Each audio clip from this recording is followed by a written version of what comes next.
চলো আজকে দেখাবো চটজলদি একটা ফ্রুট চাটনির রেসিপি। আর এটা আমিও বাড়িতে ফার্স্ট টাইম বানিয়েছিলাম, তো সেটাই আমি শেয়ার করছি। তো এখানে লাগবে আঙুর, আমার এখন সাদা আঙুর পাওয়া যায় না, তো লাল আঙুর, আপেল ঠিক যেভাবে আমি কুচিয়ে নিয়েছি এক্স্যাক্টলি এইভাবে নেবে। এখানে একটু বেশি পরিমাণে কাজু, এবং আমার বাড়িতে কিন্তু আমি প্রায় 15 জনের মতো অ্যারেঞ্জ করেছিলাম, তো সেই হিসেবেই কিন্তু আমার সমস্ত ম্যাটেরিয়াল নেওয়া। এর মধ্যে একটু আছে আলু বোখরা, আমসত্ত্ব, কিশমিশ, পেস্তা, ড্রাই ফ্রুটস তোমার নিজের খুশি অনুযায়ী নেবে, এলাচ, আর নেবে চিনি।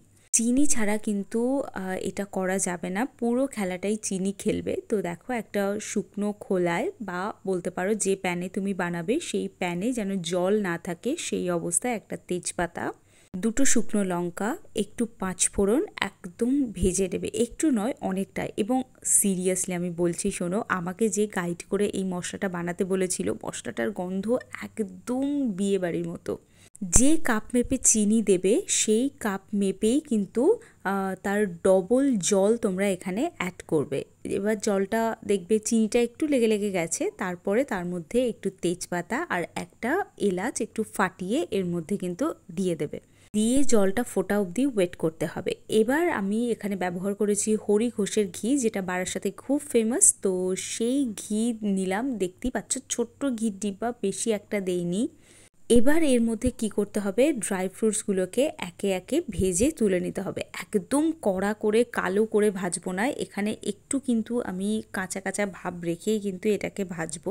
আচ্ছা, ড্রাই ফ্রুটস কী কী দেবে সেটা ওইতে আমি বললাম যে এগুলো সব অপশনাল। আর এগুলো গোটা কাজু, আমি মাঝখান থেকে জাস্ট একটু ভেঙে নিয়েছি, মানে দুভাগ করে নিয়েছি কাজুটাকে।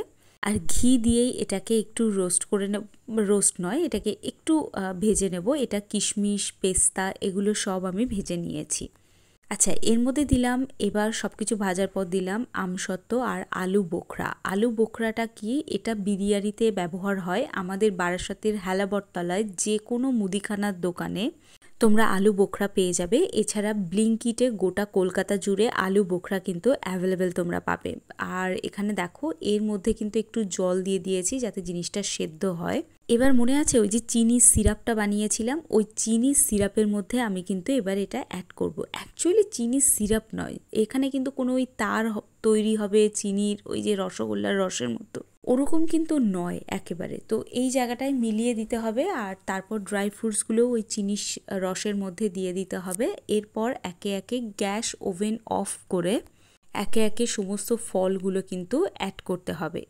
আর খেয়াল রাখতে হবে খুব বেশি গরম কিন্তু যেন চিনির শিরাটা না থাকে, অল্প অল্প দিতে হবে। আর এটাকে ভালো করে মিক্স করতে থাকতে হবে। এই আমার দেওয়া হয়ে গেল সমস্ত ফ্রুটস, ড্রাই ফ্রুটস, এভরিথিং। কিন্তু বাকি আছে একটা জিনিস, সেটা হচ্ছে আঙুর। এই আমি দিয়ে দিলাম। দেখো আমি লাল আঙুর ব্যবহার করেছি কারণ আমি তাড়াহুড়োর মধ্যে ব্লিঙ্কিটে সাদা আঙুর অ্যাভেলেবেল পাইনি, সেই জন্য। আর এই যে বেদানাগুলো দেওয়াটা কিন্তু খুব জরুরি, এটা এসেনশিয়াল। রান্নার শুরুতেই শুকনো লঙ্কা, তেজপাতা, পাঁচফোড়ন আর এলাচের যে মশলাটা আমি বানিয়ে রেখেছিলাম সেটাই আমি এবার অ্যাড করে দিলাম একে একে। এটা শুকনো খোলায় ভেজে শিল নোড়াতে মিহি করে বেটে নেওয়া হয়েছে। আর আমি, ট্রাস্ট মি, তোমরা যে চাটনি বানাও, এই যে মশলাটা তোমাদেরকে শেখালাম, এই মশলাটা ব্যবহার করলে চাটনির টেস্ট এমনিই আসবে। আমি যখন এই মশলাটা করে ওই এটা করছিলাম, গুঁড়োটা করছিলাম, তখনই কিন্তু আমি গন্ধটা পেয়েছি। এবার আমি কিছুটা পেস্তা বাদাম একটু গুঁড়ো করে নিয়ে এর উপরে দিয়ে দিলাম, বাস রেডি।